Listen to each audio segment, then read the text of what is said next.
I've just escaped from Guantanamo Bay prison. I am the CEO of a military-industrial complex company. The CIA came and captured me and my workers because they thought we were going to release sensitive information on the war on terror, more specifically what really went down in Iraq. Here's the truth. Let's get to it. Thank you. Now watch this drive.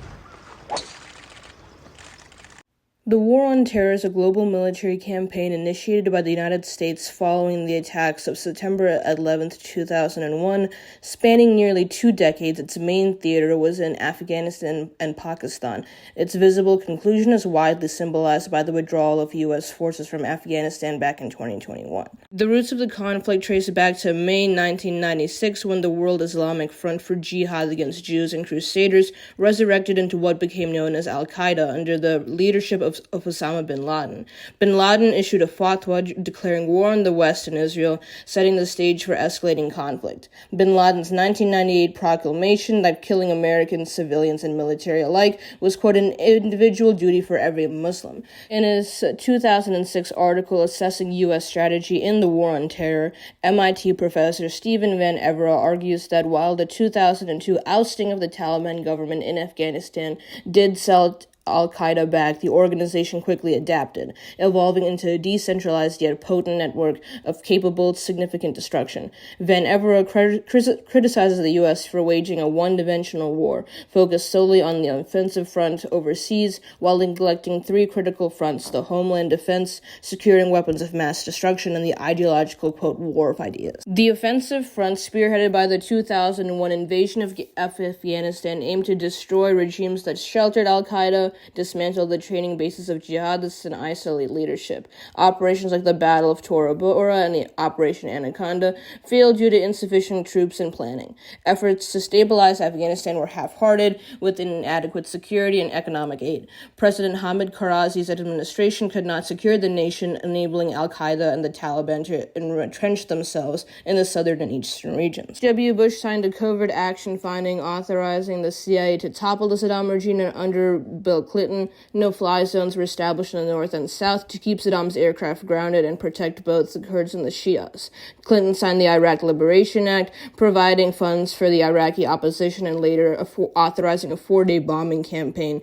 The second Bush administration entered office with a focus on China and military transformation, quote, nation building became a buzzword. The first order of business was to eliminate Al-Qaeda in Afghanistan, but the case against Iraq quickly moved to the front burner. A rogue regime with weapons of mass destruction and ties to terrorists aroused a fear of a much more devastating attack on the U.S. homeland than 9/11. Saddam was a clear villain according to the CIA, and having used chemical weapons against his own people and Iranian troops in the 1980s, he invaded Kuwait, he started a bloody war against Iran, and continually threatened the Jews in Israel. He had also refused to implement at least 10 UN Security Council resolutions regarding weapons of mass destruction development. Bush decided to invade Iraq. Cheney asked outgoing Secretary of Defense William Cohen to provide a briefing on Iraq, while Wolfowitz was pushing for a military seizure of Iraq's oil fields. Secretary of State Colin Powell called this fact lunacy, and Cheney then shifted the narrative from if America would invade Iraq to when it would invade, and Condoleezza Rice brushed this aside publicly. Wolfowitz argued that it was a mistake in 1991 to allow Saddam to attack Iraq's Shia population after Desert Storm favored a demilitarized zone, a view opposed by Powell. On the other hand, doves such as chairman of Bush's Foreign Intelligence Advisory Board, Brent Scowcroft, former CENTCOM Commander Anthony Zinni, and chairman of the House Armed Services Committee, Ike Skelton, urged caution. Pro-diplomacy voices like Colin Powell insisted that Bush should only invade if he had a UN security resolution authorizing the action, a resolution which, when agreed to by Bush, delayed the war by 6 months. Throughout all this, Bush considered himself the ultimate decider, basing his decision-making on his gut. He viewed 9/11 as the Pearl Harbor of the 21st century and appeared, as, quote, reborn as a crusading internationalist who had embraced Woodrow Wilson's vision of a democratic world, one that he was willing to shape with America's military might. In the realm of global war on terror, Amund Lunsgaard, quote, said budget cuts of the 1990s were reversed once everything happened on 9/11. The capstone strategic document of this period was Sea-Power 21, published in October 2002.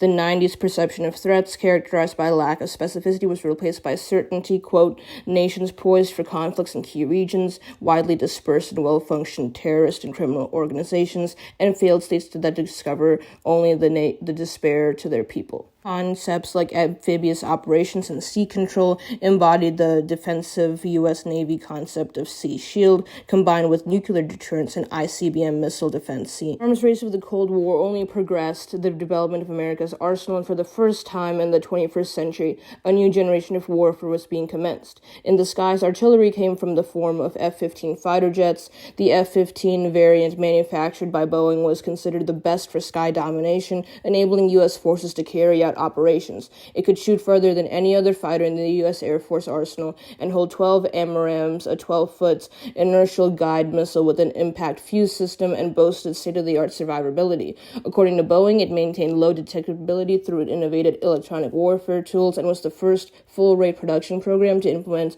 a full-size determined assembly. Manufactured by Boeing, the B-25 is a long-range air bombing craft capable of carrying both nuclear and conventional weapons with an extremely long service life.